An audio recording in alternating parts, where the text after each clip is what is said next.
सबको जय मसीह की। आइए आज हम सब मिलकर पवित्र बाइबल में से पवित्र वचन को पढ़ते हैं कि परमेश्वर के लिए हमें कैसी प्यास रखनी है। हम आज उस प्यास के बारे में जानेंगे इस वचन के द्वारा।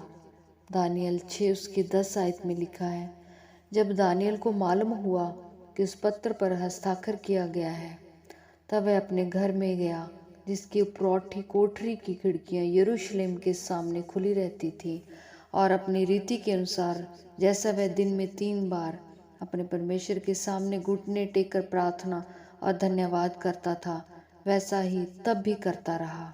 हालेलुया।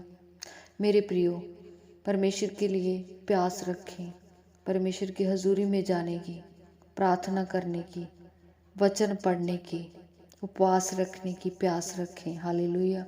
अगर ये प्यास आपके जीवन में होगी तो आप आत्मा में बढ़ेंगे। हालेलुया। जब हम बाइबल में दानियल के बारे में पढ़ते हैं तो लिखा है कि दानियल 3 बार परमेश्वर के आगे प्रार्थना करता था। उसको रोज़ 3 बार परमेश्वर की हजूरी में जाने की आदत थी। दानियल के अंदर परमेश्वर की हजूरी की प्यास थी, इसलिए वह परमेश्वर की हजूरी में 3 बार जाता था। हालेलुया। चाहे इसको कितना भी बड़ा काम क्यों ना हो, पर वह उसकी हजूरी में जाना नहीं भूलता था। जब राजा नबूकदनेस्सर की आज्ञा के अनुसार दानियल को शेरों की माद में डाला गया, तो परमेश्वर ने शेरों के मुंह को, दानियल को बचाने के लिए शेरों के मुंह को कैसे बंद कर दिया।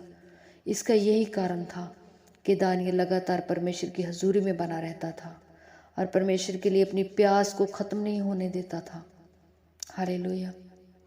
मेरे प्रियो, जब आप लगातार परमेश्वर की हजूरी में जाते हैं तो फिर आपका रिश्ता परमेश्वर के साथ गहरा हो जाता है। हालेलुया। पर आज लोगों के अंदर परमेश्वर की हजूरी की प्यास नहीं है। वे अपने फ़ोन, टीवी और अपने दोस्तों से साथ ज़्यादा समय बिताते हैं और उनके अंदर परमेश्वर के लिए प्यास नहीं है।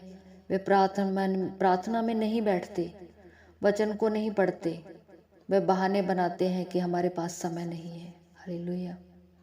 मेरे प्रियो, मैं आपको यह नहीं कह रही कि फ़ोन का इस्तेमाल ना करो या अपने दोस्तों के साथ बातें ना करो, पर आज ज़्यादा समय प्रार्थना और वचनों में बिताएं। अगर आपके जीवन में परमेश्वर के लिए प्यास नहीं होगी और आप प्रार्थना में नहीं बैठेंगे, तो आप कैसे सोच सकते हैं कि आप चंगाई को पाएंगे। हालेलुया। क्योंकि ये तभी संभव है जब आप परमेश्वर के साथ समय बिताएंगे, उसकी हजूरी में जाने की प्यास रखेंगे। हालेलुया। हम बाइबल में दाऊद के बारे में पढ़ते हैं कि वह एक राजा था, और एक राजा हर समय व्यस्त रहता है, पर वह राजा होने के बावजूद भी परमेश्वर की हजूरी में 7 बार जाता था। हालेलुया। यह उसके अंदर प्यास थी, और राजा बनने के बाद भी उसने अपनी प्यास को ख़त्म नहीं होने दिया। हालेलुया। इसलिए मेरे प्रियो, आप भी अपने जीवन में परमेश्वर के लिए दाऊद और दानियल की तरह प्यास रखें।